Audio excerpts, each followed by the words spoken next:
Hello everyone and welcome back. Thank you very much for joining me. I'd like to share one man's experiences with you now. The title of this episode is The Demonic Cabinet, Vanishing UAPs and a UFO captured by accident. A number of weeks ago I was contacted by one of my listeners who shared with me some of the strange experiences that he's had over the years. Now, we initially chatted about an event when he saw several UFO moving in formation, and I really wanted to share those experiences with you as they're fascinating. John, our witness, gave me permission to do that and also provided me with some sketches to explain in more detail what he saw. When John messaged me about one of the events, he sent over a couple of photographs, and I was startled by the images that John had captured. John went on to explain that he'd taken the photographs of a strange cabinet that he came across when making a delivery at his job, as the cabinet just fell off to him and spooked him due to the feeling it was giving off.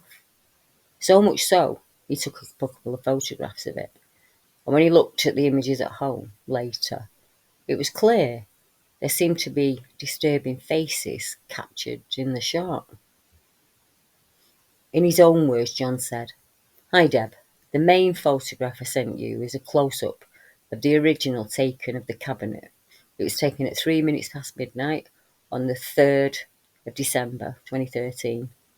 Back then, I was using a BlackBerry 9520 phone camera with a flash on, and the original shot is still on that device and can't be retrieved.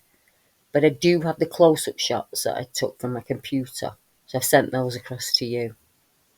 I used to be a night delivery driver back then, and I delivered to this small yard, which had a large Victorian-esque cabinet that was outside the main building. It was a fairly big thing, and I'm not sure why, but it spooked the hell out of me. So much so, I told my dad about the cabinet, and I said I'd take a photo of it the next time I was there so he could see it. That's how it started. So when I went there again, I finished my delivery and I took a couple of photos of the cabinet for my dad. It was not until later that I saw the face on the right-hand door in the upper panel. So from then on, every time I went back there, I tried to capture the face again to make sure it wasn't something on the cabinet that was making it look like a face, pareidolia, and never did. So I started to do a little paranormal investigation there after my delivery was finished, around 15 minutes or so, and I did get some results. I can send you the photographs of the cabinet if you want. In the first image, there was an anomaly that stood out to me. It seemed to show something, a being of some kind, with an outline of a big head, a wonky neck and shoulders, and the eyes on this thing were really close together, and it had a big nose. Then, seconds later, it changed, and the main subject was then in its place. The photograph with the face was in the second set of pictures I took. I should add that I went mostly in the day, as it was quite a spooky place to be. When I was delivering there, other things happened. The last time I delivered there was around September 2020, but I still visited a few times over the years as it really intrigued me. But eventually, I stopped going. It got to the point that I hadn't seen the cabinet for about 4 years. So in the summer of 2024, I went back, and there it was, sitting there as it always had. Unfortunately, the doors were open on this time. It's on private land now, so it can only be viewed from a distance. John must have been picking up on something. He took the original photograph on a whim so he could show his father the cabinet, which tells me there was something intriguing about it for John to take notice of it. He may not have been the only person to do this. We just don't know. Is it possible other drivers or employees at the place may have experienced something just as John did? On John's last visit, the doors were now wide open, and it made me wonder if something had managed to escape its clutches. Was the horrid-faced being now unleashed to go where he wants at will? I guess we'll never know. But the thought that others out there may have their own story to tell I find fascinating. I asked John about any other experience he's had throughout his life, and he did share some with me. In the same year I was experiencing my strange supernatural experience with the ape man, John saw a line of UAPs moving above him when he was fishing. I asked John about any other experiences he may have had throughout his life, and he did share some with me. In the same year, I was experiencing my strange supernatural experience with the ape man creature. John saw a line of UAPs moving above him when he was fishing. In his own words, John said, "Hi Deb, this experience happened on the first Saturday of 1982. I had cycled out to Broadway Lane, South Surney, to what's known as the Number One Lake, which was and still is owned by the Isis Angling Club. That journey for me meant an 18-mile ride from where I lived at the time. The day started out with a white frost, but it got sunner later, thankfully. I came with little tackle. I was just lure fishing for pike. And what I always did when I fished was leave what I thought was the best spot till last. And that spot was in the corner of the lake by the entrance. Back then it had overhanging trees, and working your way through the trees was the only way to get to it. Anyway, I got there. I started lure fishing, and I noticed a weird thing in the sky. What made me look up was the seagulls. They were so loud. I thought, what the hell's wrong with them? So I looked up to see the culprit, and I spotted at first what I thought was just one strange looking object. But as they moved, I realised there was more, and they were very, very slow, and I could see that they were in a formation. By now, the sky was blue after the white frost earlier in the day. I think this would have been about 1 o'clock when I saw the strange objects in the sky. At one point, I looked away to see if anyone else was fishing, but I couldn't see anyone. I knew I was on my own. And when I looked back up at them, I could see the way they were moving. And they were at high altitude, maybe 6,000 to 8,000 feet. When I looked back up at the zenith above me, I picked them straight back up. And I could clearly see blue sky between them as they moved. They were in a lozenge formation, a bit like the BlackBerry phone symbol was. They were dark in colour, there was no vapour trails, and they were all the same size. To explain more, I would say, if you drew what I was seeing on paper, there would be like a full stop symbol, but bigger. I couldn't believe what I was seeing. I did have interest in UFOs, but I'd never seen anything like it until that day.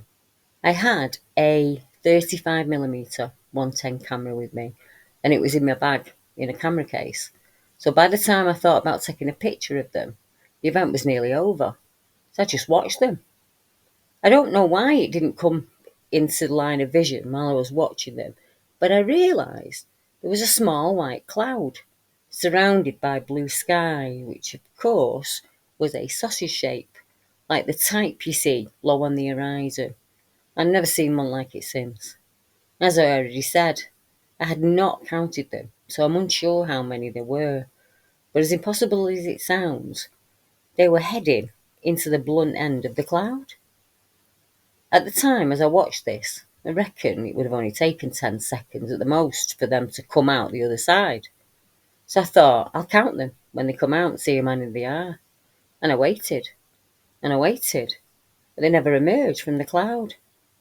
I would say there was between 9 to 10 of them, making up the lozenge or, BlackBerry symbol shape. The only thing I should have done was take a picture of that cloud. I have looked at lots of clouds, a lot since that day. And you notice, how fast they change shape with the wind currents. As far as I remember, that cloud was still there when I left to go home. I remember shouting to myself, UFOs are real. That would have been about 10 minutes after they went back to the mothership in the cloud, because that's what it looked like to me. They must have split up at some point to do whatever they were doing. I thought they might have been on a sortie, a recce like the RAF do. I have not told many people about that day, but the ones I did tell said it was probably just birds that I saw, or that the red arrows must have been flying.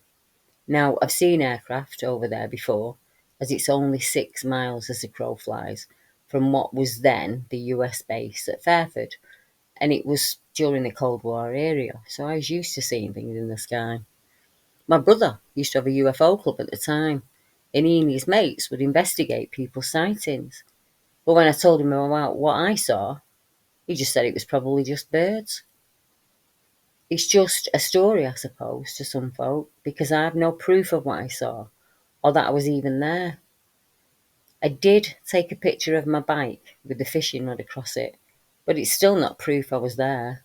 But in the photo, you can see the trees are dead as it's winter time. I applaud John for coming forward and sharing this experience with me. And like John, there have been opportunities in my life where I could have filmed or photographed some of the activity I've encountered through the years. Each time, it never really crossed my mind to grab my phone or my camera until the event was over, or almost over. But I have also taken amazing videos and evidence photographs that have somehow not been saved on the device when I got home. I think many of my witnesses across the board range in the thousands, and it is incredibly rare that they take a video or capture an image. My husband struggled with sharing his UFO experience for that very reason. But back then, in 1991, I don't think he even owned a phone or a camera. He had 3 other people with him, and they all tell exactly the same story. And each and every one of them never share that because they have no visual proof of what they saw. I don't think it should take away from the experience. And I often explain to people that it's the encounter itself that is their main focus. So it's understandable that it takes a few seconds for your brain to make the prompt, to grab your device in time. Mostly, you're usually a few seconds too late. Dedicated skywatchers may scoff, but neither I, my husband, or John had any inkling we'd be seeing something impossible to explain on the day that it happened. I was skipping school.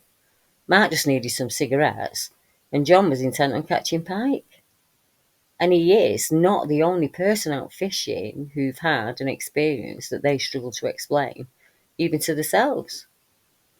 And sometimes we catch things completely by accident. John sent me a final photograph, which is a still from a video that he accidentally took when his bike camera was dropped, and it seemed to have captured a strange object in the sky. John said, "On this image, Deb, you can see an object film on the 23rd of October 2023. Happened by accident when I dropped my bike camera on the ground. And when I looked at the footage, I saw that there was an orange object in the sky, captured in one frame only. I took a still of it for you so you could see it." Now, this happened in Cirencester, and there is another case of another gentleman who took a photograph that happened, I would say, on probably the same flight route. On the 21st of August 2023, a couple from Cirencester area took a strange photograph of an orange UAP in the sky, just like John reported. The report was shared by the Cheltenham News, and they stated a married couple had been left baffled and searching for answers after they took photographs of a picturesque Cotswold town and found a UFO in 2 of the images. They were travelling home to Elmore, a small village near Quedgeley, when they stopped off at Cirencester and couldn't quite work out exactly what they managed to photograph. The 2 pictures were taken quickly, and the UFO is seen hovering above the buildings. It then heads upwards and turns red in colour, and they're hoping someone will provide the answer to the question, what was it? They wondered if it could have been a large drone, but they're not convinced that is the answer. Nick Gowan said, "My wife decided to take some photographs as she thought the buildings and the town looked really nice. She took 2 photos within seconds of each other, and we can't work out what the object in the background is. It looks like a UFO. It hovers above one of the buildings, and then it shoots upwards, turning a reddish colour. We sent the pictures to our friends and family to ask what they thought, and all of them said it was peculiar. And Nick is not alone. The paper said that they'd been contacted by someone else who saw something very similar in Cirencester, and that sighting took place in 2018.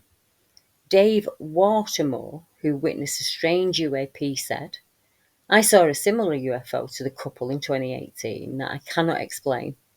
The day I took the picture, I was taking it of a biplane that I saw, and this is how the image came out. It was moving in the direction of the Abbey." So it would seem that quite a few people in Cirencester have spotted what John spotted in the sky. And I wonder if any of those people know about that cabinet. I'd be absolutely amazed if someone came forward who did, but I'd also be thrilled about it, as I would imagine John is. John shared with me because he just wants the story out there told, and he himself said, "Somebody might come forward, Deb, it might help you out in your research," and it really, really is. So I'd like to thank John for allowing me to share those experiences and the photographs that he took with you. I think he was incredibly brave to do that. And I will be back on Saturday with more stories from my listeners who have experienced or seen the strangest of things. So until then, good night, everyone.